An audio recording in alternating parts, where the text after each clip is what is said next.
Recognizing the symptoms of genital herpes.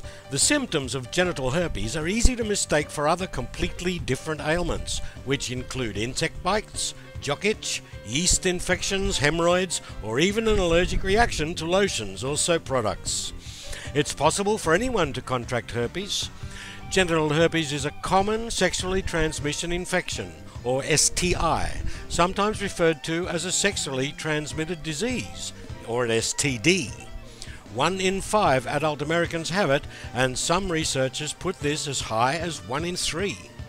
Even if you've only had sex with a few people, it's still really easy to get herpes. In fact, it can happen with just one sexual partner.